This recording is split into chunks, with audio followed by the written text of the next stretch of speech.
Sabre time.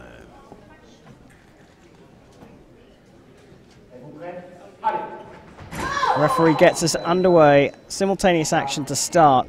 And you have to say this is a tight one in terms of world ranking, but you would have to favor the Korean here.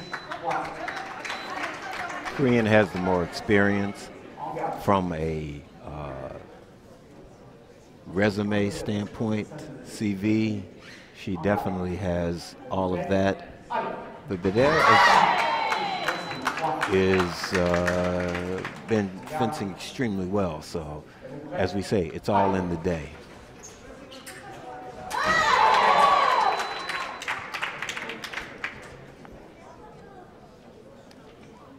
Well, video referee here is Bill Becker, and it's our Canadian. Yes, Mr. Pascal Cantan. Canadian North American referee Pascal Cantan.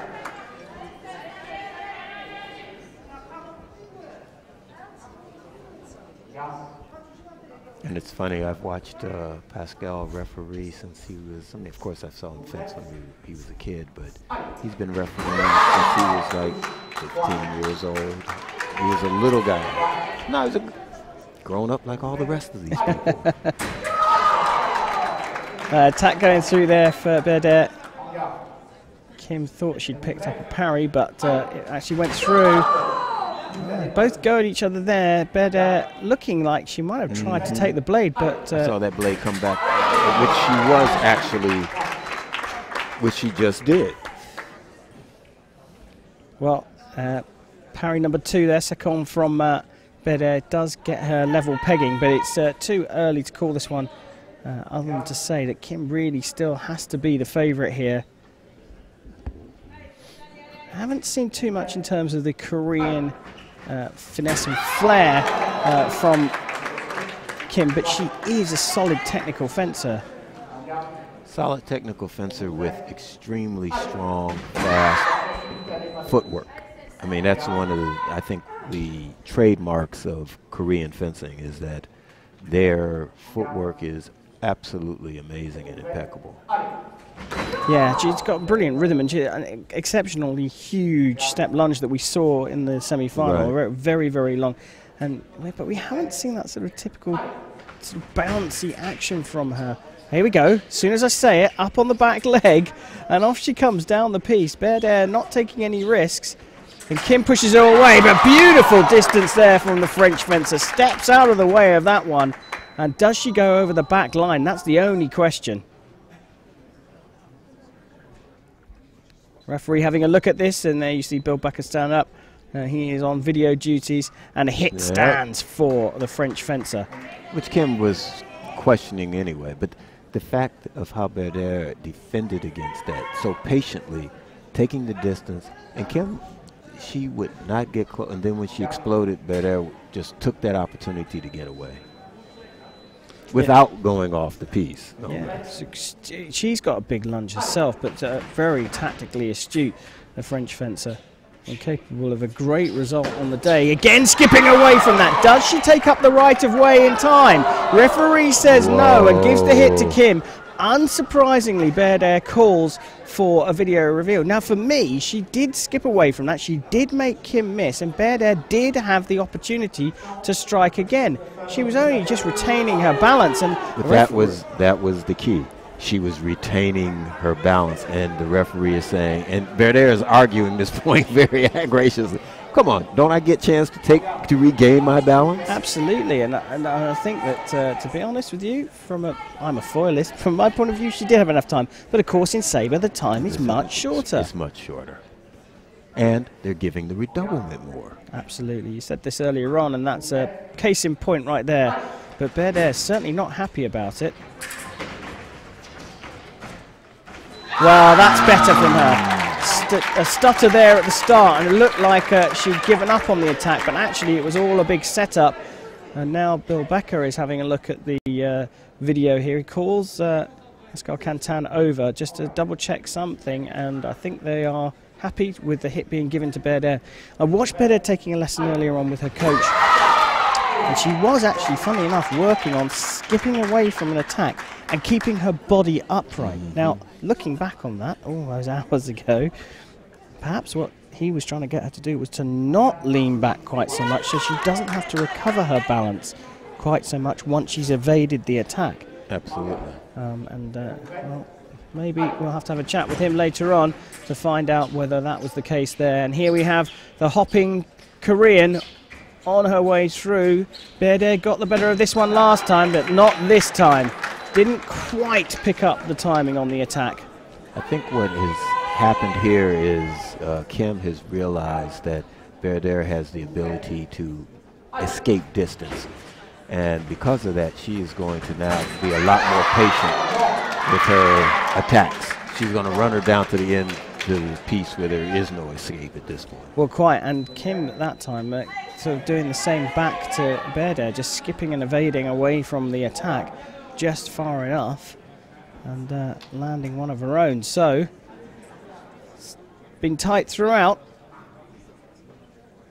Kim Ji-yeon with the slight lead here. Remember, when the first fencer gets to 8 points, and that will be it with a para riposte, we will go to a minute break. And what a thrilling contest this is.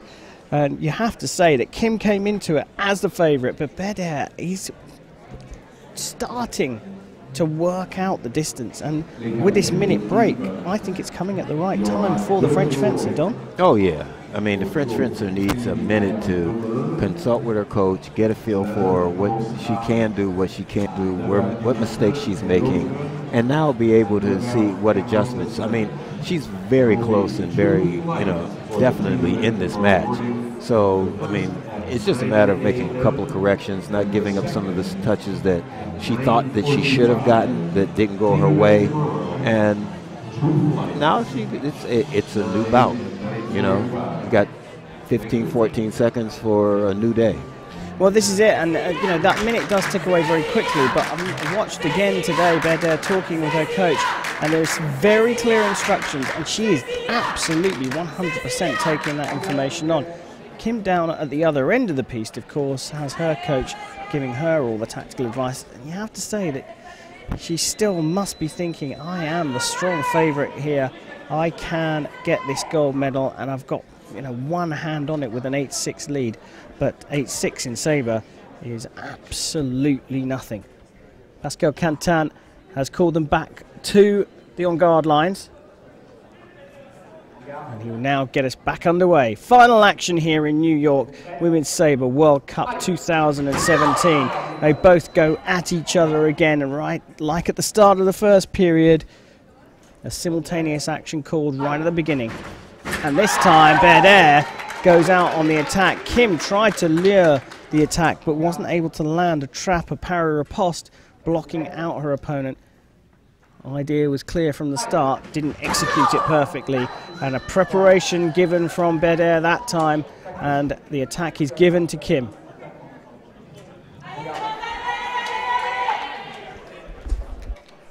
That is going to be really the key. Is Berder going to figure out how she can negate that highly effective attack with Kim? Oh, and that's one way of doing it. Let's make a pair of repos.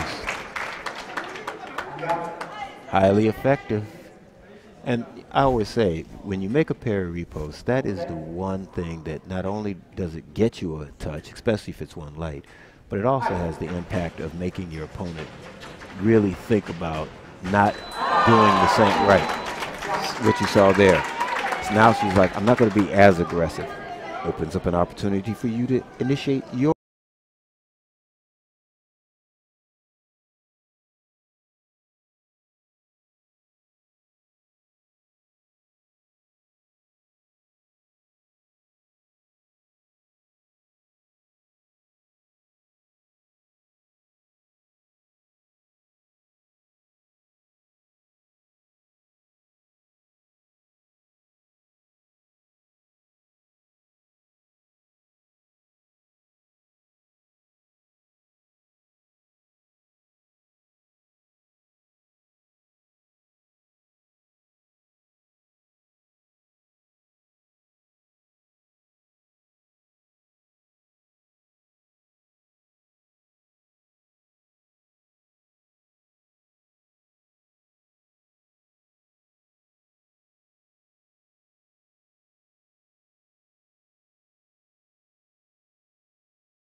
There's all the way, and it is picked up for the Korean. One back. And the Korean seemed very confident, and Berder wasn't arguing, so that seems like that was a unanimous decision on all parts.